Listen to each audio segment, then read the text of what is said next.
At an elite level, I was involved for 12 years, so I played for Australia for 12 years, but at a state level I've played since I was 10 or 11, and I started playing hockey when I was 8, so it's been the majority of my life. It's been a long journey.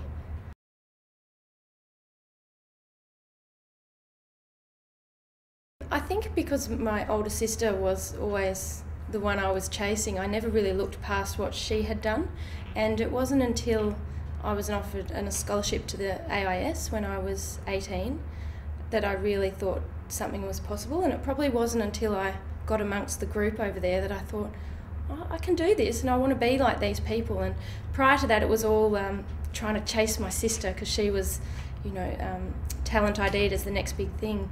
So it wasn't in the forefront of my mind growing up at all.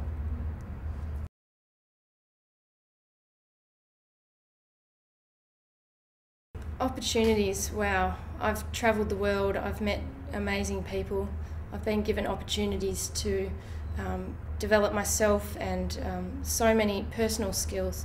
I don't think even now I realise what I've gained from participating in sport for so long, but I know that going for job interviews and when I meet people, they're so amazed and interested in my story, and I think, having worked in a team environment and as an employer, they're very interested. So I think it's put me in good stead for the future.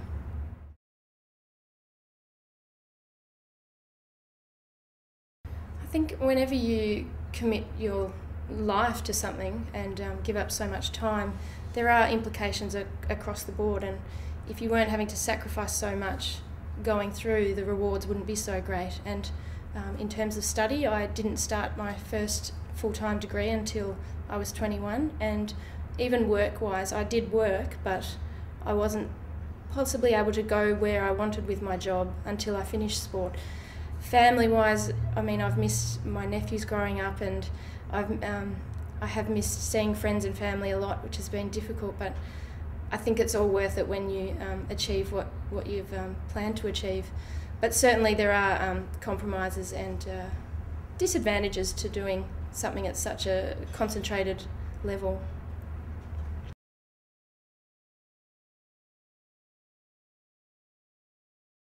I think playing sport, and I was training at a state level from a young age, and I think I came into the VIS when I was about 16. So from an early age I learnt to manage my time, and I think I never really had too much relaxing time because I was always doing the next thing, and if I wasn't training I was studying, or I think you had to be very organised and planned, otherwise you'd never have got anything done to any great level.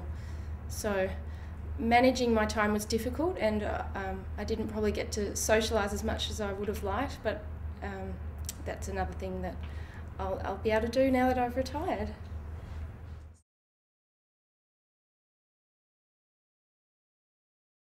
Yes, definitely. Goal setting is important. Knowing where you want to go, and also the steps of how you're going to get there. If you don't plan, you're never going to achieve your goal. So that was very important, and I worked on that each year of my career, I would say.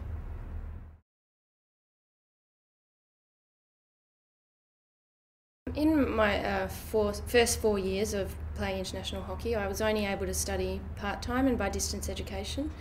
And then after that, I made it a focus to attend university full-time, and I completed my Bachelor of Prosthetics and Orthotics with honours, and somehow managed to dux my final year, which was lovely. And since then I have gone on to work at the Children's Hospital for the last 4.5 years. And I guess now my study hasn't stopped, and I'm going to start postgraduate medicine in a few days. So education has featured quite heavily during my time as an athlete, and I'm very grateful to have been able to do that and also be out in the workforce as well.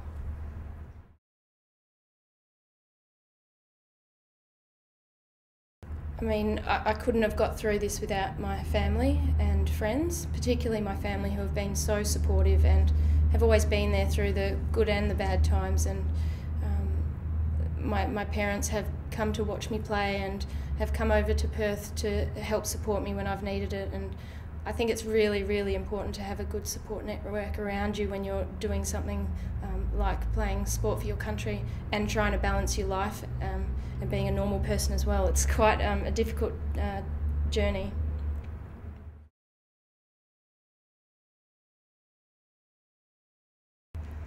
Well, I guess I have missed out on things along the way. I only went to one of my friend's 21st, which was a little bit sad because I know I would have loved to have gone to more, but with travelling so much you do miss things at home. I think I did have to grow up quite quickly when I moved to Perth, so I moved out of home at 18 and started competing internationally. So I didn't probably get to be as young and silly as I would have liked, but there's always time for that, and I don't have any regrets whatsoever.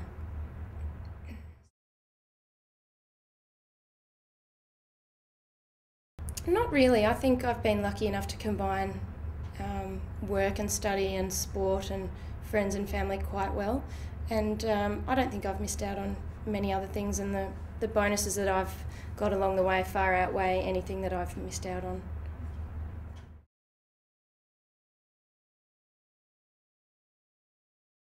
I mean, high points are always nicer and easier to remember. Your first selection, being selected to go to the AIS, and then from there going to 3 Olympics. I mean, I never in my wildest dreams would have imagined doing that. Probably the pinnacle of my sport was winning an Olympic gold medal in Sydney, which really can't be beaten. I also was awarded an Order of Australia medal, which is very special as well. So the high points are great to remember, but I think they're great because you've had the lows along the way, whether it's been serious injury, illness, family tragedies along the way have made things difficult, and I guess non-selection and poor performance. But I'm very grateful for those low times because they make you reevaluate and redirect where you're going with your sport, and without those you don't really take full advantage and truly appreciate the good times.